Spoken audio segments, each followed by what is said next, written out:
Hello student, we started our last novel The Sign of Four, and in our previous videos we discussed about the chapter number 2nd, and now we started our chapter number 3, that is the quest of the solution.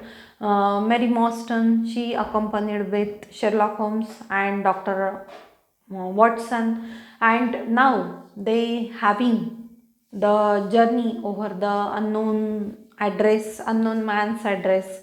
That is Mary Morstan reveals all proofs to the Sherlock Holmes. She showing one paper to Sherlock Holmes, that is this paper is found in her father's pocket, and that paper on that paper there is some clues, that is on that paper there is the name of the four characters, that is the sign of four. This name is mentioned on that paper: Jonathan Small, Muhammad Singh, Abdullah Khan, Dost Akbar. All these names are on that papers, and at first Sherlock Holmes just saying that this case is very simple one, but when he found that paper, that time he just saying that this case is very much mysterious case, and he just saying Mary Morstan that you just kept that paper in your pocketbook, and it will be very much helpful for our further solution, or it will be helpful for our next in our case, that is for solving this case. So they just sit in the cab. Sherlock Holmes never speak to anyone. Then after he thought over this case, he just writing the place names, he mentioning some notes, or he just writing some notes which is helpful for his case. And Dr. Watson and Mary, they speaking about their visit, की आता ते ज्यांना भेट द्यायला जाणार आहेत तर त्याबद्दल ते डिस्कशन करतात. Let us see the next page number 213, second part, second paragraph.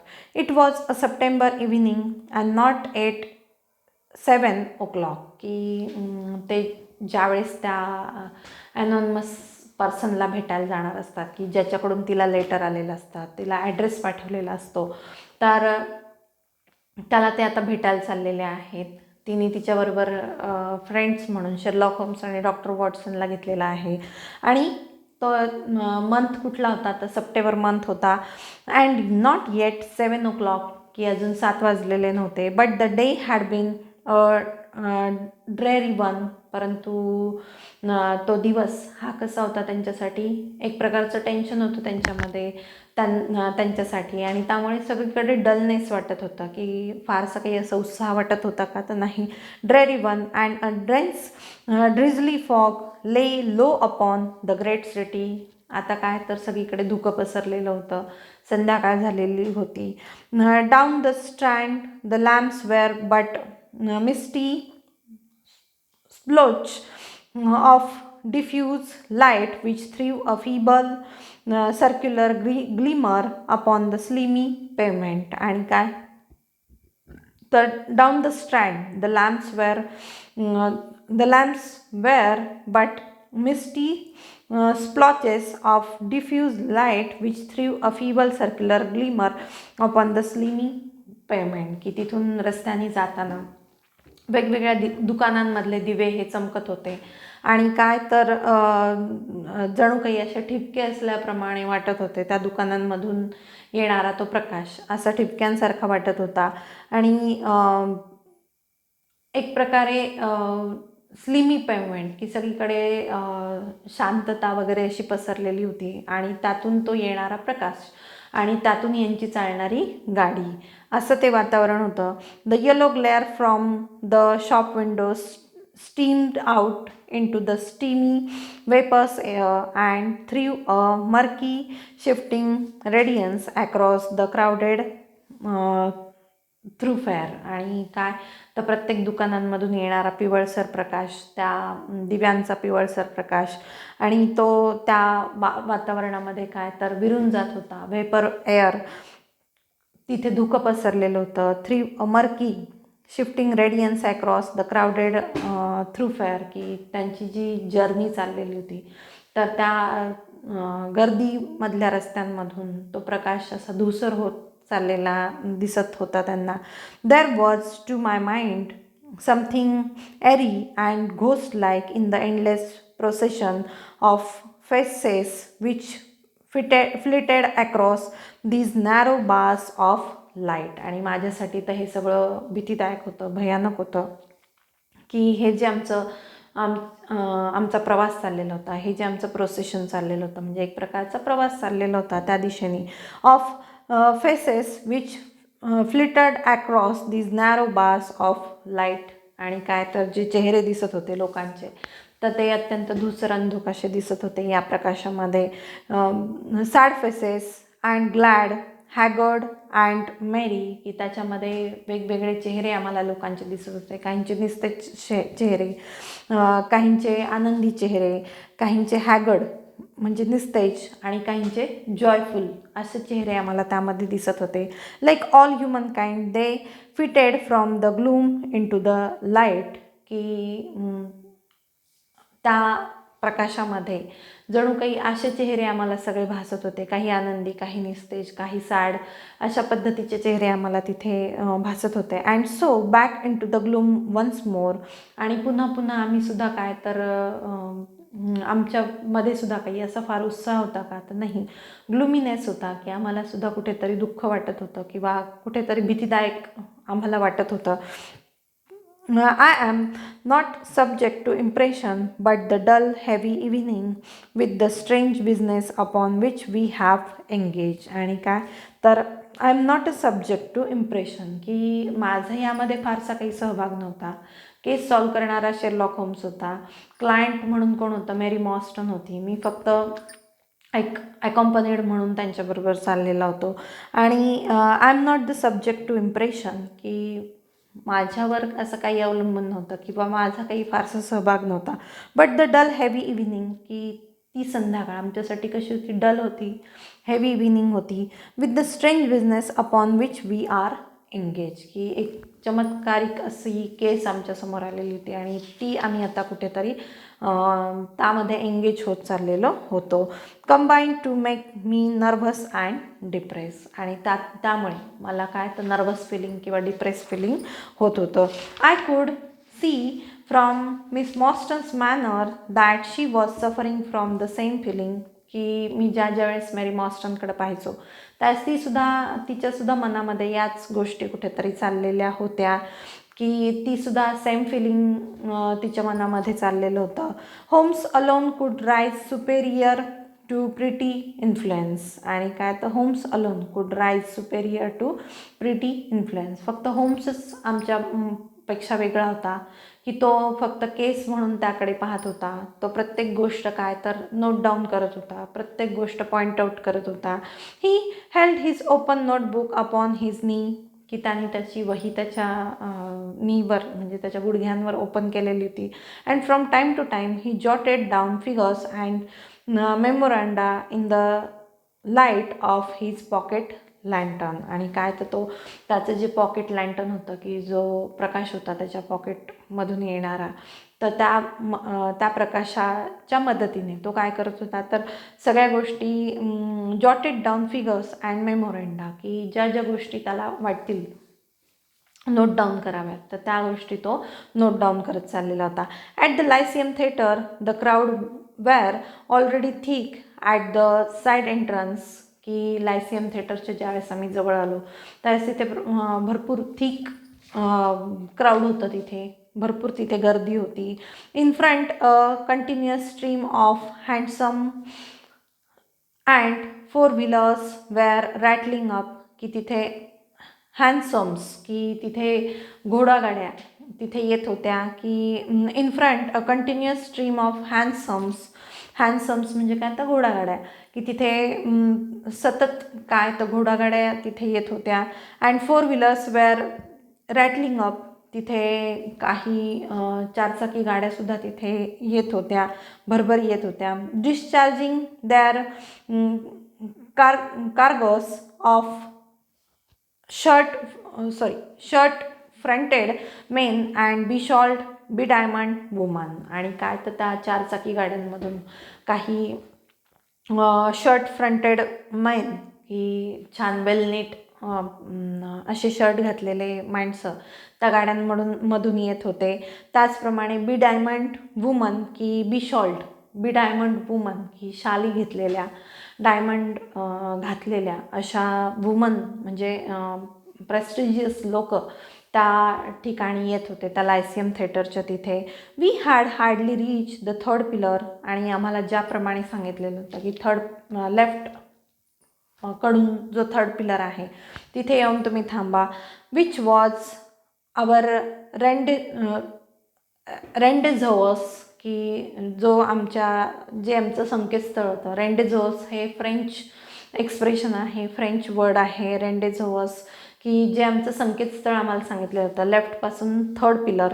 तर तिथे आम्ही येऊन थांबलो. Before the small dark brisk man in the dress of the coachman accosted us. आणि तिथे काय तर एक स्मॉल डार्क, की हाईटनी छोटा, डार्क कलर म्हणजे व्हाईट मॅन नव्हता तो, डार्क मॅन होता, brisk man in the dress of the coachman, की कोचमॅनसारखा त्याने ड्रेस घातलेला होता, की घोडागाड्या चालवणाऱ्या लोकांसारखा त्याने ड्रेस घातलेला होता.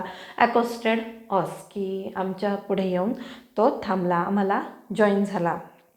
R you the parties who come with Miss Morstan, he ask. आणि त्यांनी आम्हाला प्रश्न विचारला की तुम्हीच मिस मॉस्टन बरोबर आलेले आहात का? Are you the party who come with Miss Morstan, की तुम्हीच ते आहात का मिस मॉस्टन बरोबर आलेले?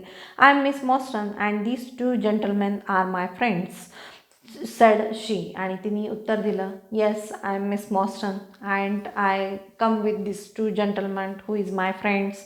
ही bend a pair of wonderfully penetrating and questioning eyes upon us. आणि तो थोडासा वाकला, त्यांनी आमच्याकडे रोखून पाहिलं.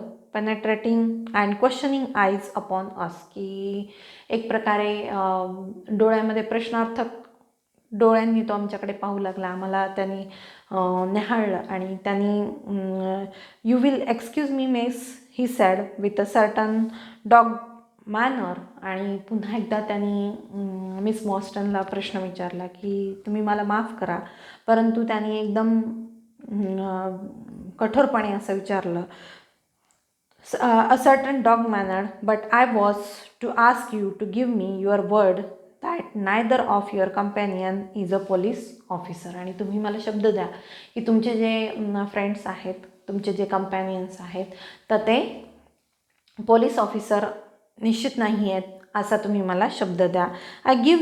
I give you my word on that, she answered. And she just answered that I give you my word that these two persons are not the policeman.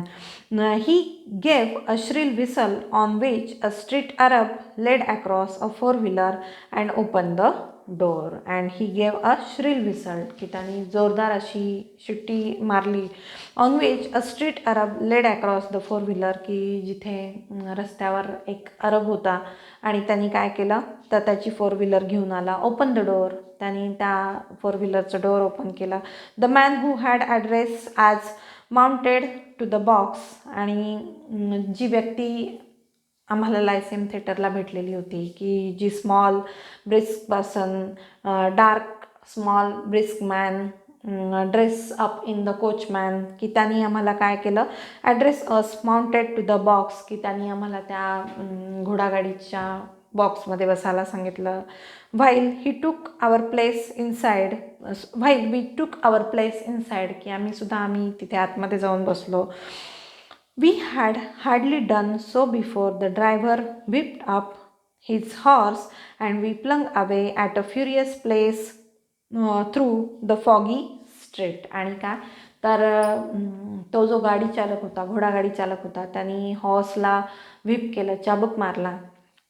आणि मग आम्ही एका अनोख्या ठिकाणी आमचा प्रवास सुरू झाला किंवा and we plunge away at a furious pace की जोरदार ती गाडी धावत होती की फ्युरियस पेस की गती खूप होती, विलक्षण अशी गती होती त्या घोडागाडीची थ्रू द फॉगी स्ट्रीट. आणि काय तर धुक्यांनी वेढलेल्या त्या रस्त्यावरून आमची गाडी चालायला लागली किंवा जोरदार आमची गाडी पळू लागली. The situation was a curious one. ही सगळी सिच्युएशन माझ्यासाठी तर खूप क्युरियस होती, माझ्यासाठी उत्सुकतेची होती. We were driving to an unknown place की आम्ही आता एका अनोळखी ठिकाणी जाणार होतो. ऑन ॲन अननोन इरांड की आमच्या माहितीचं असं कोणीच नव्हतं तिथे, अननोन प्लेस होता. Yet our invitation was either a complete hoax की आम्हाला जे आमंत्रण मिळालेलं होतं तर ते खरोखरच तिथे जाऊन आता पुढे काय मी फेस करणार होतो हे यावरून मी काळजीत होतो किंवा मी क्युरियस होतो थोडासा. विच वॉज ॲन इनकन्सिवेबल हायपोथिसिस की तिथे जाऊन आमचा भ्रमनिरास तर नाही न होणार, हे मी असे विचार माझ्या मनामध्ये येऊ लागलेले होते. Or else we had good reason to think that important issues might hang upon our journey. आणि काय तर काही इम्पॉर्टंट इश्यूज तिथे आम्हाला मिळणार होते का, आमच्या केसच्या संदर्भात आम्हाला काही क्ल्यूज तिथे मिळणार होते का, इम्पॉर्टंट इश्यूज तिथे डिस्कस होणार होते का, या बाबतीत मी विचार करू लागलो. Miss Morstan's demeanour was as resolute and collected as ever. परंतु मिस मॉस्टन ही खूप फर्म होती, खूप डिटर्मिनेशन तिचं फर्म होतं आणि ती रेझुलेट अँड कलेक्टेड ॲज एव्हर की डेमिनियर वॉज ॲज रेझुलेट की ती अत्यंत कठोर आणि तिच्या मनामध्ये ठामपणा होता की तिला आता त्यांना जाऊन भेटायचंच होतं. I endeavours to cheer and amuse her by reminiscences of my adventures in Afghanistan. आणि अशा तिच्या मनस्थितीमध्ये मी तिला माझ्या जुन्या आठवणी मी सांगत होतो. रेमिनिसन्स म्हणजे काय तर गत आठवणी. I endeavour to cheer and amuse her की मी प्रयत्न करत होतो तिला चिअरअप करण्याचा, तिला आनंदी ठेवण्याचा. आणि म्हणून reminiscences of my adventure in Afghanistan की अफगाणिस्तानमध्ये मी ज्यावेळेस आर्मीमध्ये होतो, अफगाणिस्तानमध्ये होतो तर त्यावेळेसचे माझे ॲडव्हेंचरस किस्से मी तिला ॲडव्हेंचर स्टोरीज मी तिला सांगत होतो. But to tell the truth I was myself so excited at our situation and so curious as to our destination that my stories were slightly involved. आणि मीच खूप उत्सुक होतो, खूप चिंताग्रस्त होतो की आम्ही जिथे जाणार आहोत तिथे काही चुकीचं तर नाही ना घडणार, काही वेडंवाकडं तर नाही ना घडणार, या बाबतीत मी सुद्धा खूप कसा होतो, अँक्शियस होतो, क्युरियस होतो. आणि मी जे काही सांगत होतो तर त्यामध्ये माझं 100% इन्व्हॉल्वमेंट होती का तर नाही, मनाच्या एका कोपऱ्यात कुठेतरी मला काळजी वाटत होती. To this day she declares that I told her one moving anecdote as to how a musket looked into my tent at the dead of night and how I fired a double-barreled tiger cub at it. आणि त्यावेळेस मी तिला माझी एक आठवण सांगितली अफगाणिस्तानामधली की कशा पद्धतीने माझ्या तंबूमध्ये एक सिंहाचं कब आलं तिथे आणि कशा पद्धतीने आय फायर्ड अ बॅरल्ड टायगर कब ॲट इट की मी कशा पद्धतीने त्याला फायर्ड वगैरे केलं, या गोष्टी मी तिथे तिला सांगितलं. At first I had some ideas as to the direction in which we are driving की सुरुवातीला माझ्या ओळखीचा तो भाग वाटत होता की ज्या दिशेने आम्ही चाललेलो होतो. But soon what with our pace the fog and my own limited knowledge of London. परंतु नंतर आमच्या गाडीची गती प्रचंड होती, जोरदार म्हणजे खूप वेगाने आमची गाडी चाललेली होती किंवा तिथे धुकं होतं. आणि त्याचप्रमाणे माझ्या माहितीतला तो भाग नव्हता की लंडन शहर हे खूप मोठं आहे आणि माझ्या माहितीचा तो भाग नव्हता. My own limited knowledge of London. I lost my bearings and knew nothing. आणि मला पुढे आपण कुठे चाललो आहे, कुठला भाग आहे हे मला काहीही माहीत नव्हतं. Save that we seem to be going a very long way. आणि फक्त आपण कुठेतरी खूप दूर चाललेलो आहोत एवढंच मला कळत होतं. Sherlock Holmes was never at fault however, and he muttered the names as the cab rattled through squares and in and out of tortuous by street. परंतु शेरलॉक होम्सला सगळे नावं माहिती होते, सगळ्या स्क्वेअर्सचे नावं माहिती होते, सगळ्या चौकांचे नावं माहिती होते. आणि तो जे जे पुढे प्लेस येईल तर त्याचं नाव तो सांगत चाललेला होता.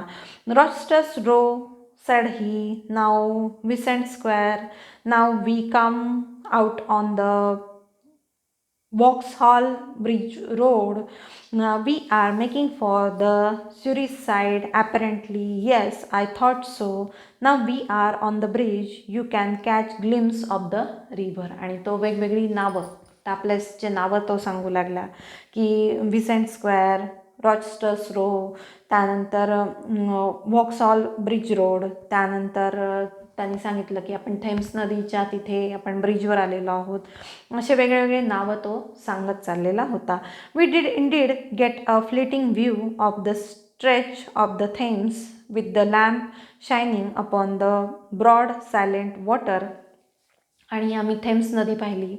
त्या थेम्स नदीच्या ब्रिजवरून आम्ही थेम्स नदी पाहिली की ज्या छोट्या प्रकाशामध्ये आम्हाला त्याचे वेव्स दिसत होत्या, की त्याचा प्रवाह आम्हाला दिसत होता. आणि ते जे सायलेंट वॉटर आहे ते आम्हाला दिसत होतं.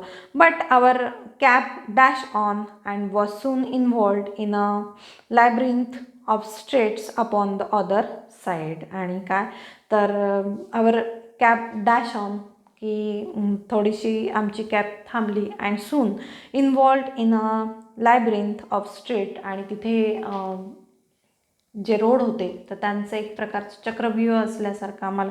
लायब्रिंथ म्हणजे काय तर बघा, a maze complicated irregular network of passengers or path in which it is difficult to find one's way. की अनेक रस्त्यांचं असं जाळं होतं तिथे आणि त्या जाळ्याच्या तिथे येऊन आमची कॅब थांबली. Of streets upon the other side, की दुसऱ्या बाजूला येऊन थांबली. वर्ड्सवर्थ रोड सेड माय कंपॅनियन. आणि त्यावेळेस शेरलॉक होम्सनी त्या रोडचं सुद्धा नाव सांगितलं. वर्ड्सवर्थ रोड होता तो. Priory Road, Lark Hall Lane, Stockwell Place, Robert Street, Cold Harbour Lane. Our quest does not appear to take us to very fashionable regions. आणि काय तर वेगवेगळ्या प्लेसेसचे त्यांनी पुन्हा एकदा नावं सांगितले आणि वेगवेगळी नावं तो अटर करत होता. हे माझ्यासाठी सगळं अनोळखी होतं, मला फारसं काही त्यातलं माहीत नव्हतं. Our quest does not appear to take us to very fashionable region की आम्हाला ही गाडी जिथे घेऊन चाललेली होती तर तिथला जो भाग आहे तो फार फॅशनेबल, फार सोफिस्टिकेटेड असा भाग होता का तर नाही. We had indeed reach a questionable and forbidding neighbourhood. Long lines of dull brick house were only revealed by the coarse glare and tawdry brilliance of public houses at the corner. की ज्या भागांमधून आम्ही चाललेलो होतो तर तो भाग फारसा काही सोफिस्टिकेटेड, फार भपकेबाज असा होता का तर नाही. जुनं बांधकाम काही आम्हाला दिसत होतं, काही ठिकाणी नवीन बांधकामसुद्धा आम्हाला दिसत होतं, की काही ठिकाणी भपकेबाजपणासुद्धा आम्हाला तिथे दिसत होता. Then came rows of storied villas, each with a fronting of manure garden, and then again interminable lines of new staring bricks buildings. की काही ठिकाणी जुनी अशी बांधकामं होती, काही ठिकाणी नवीन बांधकामं होती आणि त्यातून आमची गाडी चाललेली होती. The monster tentacles which the giant city was throwing out into the country. आणि monster tentacles which the giant city, की हे जे लंडन शहर आहे तर त्यांनी जणू काही देशाचा सगळा भाग व्यापलेला आहे की काय असं मला वाटत होतं. Monster tentacles which the giant city was throwing out into the country, की जणू काही सगळं स्वतःच्या ह्याच्यामध्ये सामावून घेतलेलं आहे का, अशी ही जायंट सिटी होती. लंडन ही जायंट सिटी आहे आणि देशातला बराचसा भाग त्यांनी आपल्यामध्ये सामावून घेतलेला होता असं आम्हाला वाटत होतं. At last the cab ड्रीव up at the third house in a new terrace. आणि शेवटी आमची कॅब कुठे जाऊन थांबली तर थर्ड हाऊस, की तिसरं घर होतं ते new terrace, in a new terrace, की नवीन बांधकामामधलं ते तिसरं घर होतं. None of the other house were inhabited and that at which we stop was as dark as its neighbours. आणि आम्ही जिथे थांबलो तर त्याच्या आजूबाजूचा भाग सगळीकडे अंधार होता. फारसं काही असं लाईटनिंग वगैरे असं होतं का, तर नाही. खूप नवीन असं बांधकाम होतं का, तर जुनंच बांधकाम होतं. Safe for a single glimmer in the kitchen window. आणि ज्या घरामध्ये आम्ही जिथं जाणार होतो तर त्याच्या पण किचनमधल्या विंडोमधून प्रकाश आलेला आम्हाला दिसत होता. On our knocking however the door was instantly thrown open by a servant clad in a yellow turban, white loose fitting cloths and yellow sash. आणि आम्ही ज्या घरामध्ये जाऊन पोहोचलो त्या घरचा दरवाजा एका सर्वंटनी उघडलेला होता. तो सर्वंट कसा होता तर a servant clad in a yellow turban, की त्यांनी एक येलो कलरचा फेटा बांधलेला होता. व्हाईट लुझिंग फिटिंग क्लॉथ्स, की त्याचे असे लूज फिटिंग क्लॉथ्स होते, म्हणजे तो एक इंडियन पर्सन होता. आणि अँड अ येलो सॅश, की साधारणतः इंडियन पर्सन होता आणि त्या पद्धतीचे त्याचे कपडे होते. There was something strangely incongruous in this oriental figure frame in the commonplace doorway of the third rat suburban dwelling house. आणि फारसं काही सफिस्टिकेटेड असं हाऊस नव्हतं.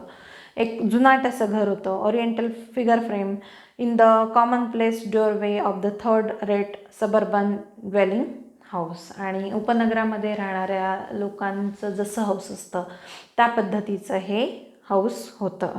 The Sahib awaits you said he. आणि त्यांनी आम्हाला सांगितलं की माझे साहेब तुमची वाट पाहत आहेत. And even as he spoke there came a high piping voice from some inner room, show them in to me.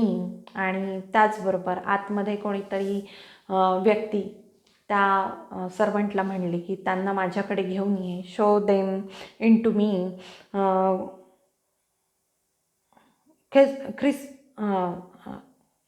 Show them in to me.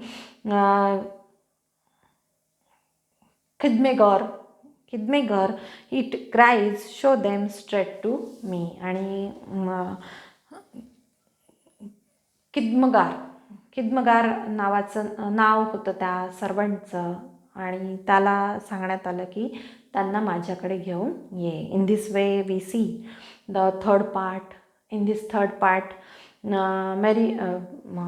Dr. Watson just reveal the London city, just reveal various places, and he becomes very much anxious. He becomes very much curious about their visit, to whom they are going to be visited. In this way, they gives to all of us the second chapter and third chapter. All of you read this second and third chapter, then you will get some idea about this novel. Thank you.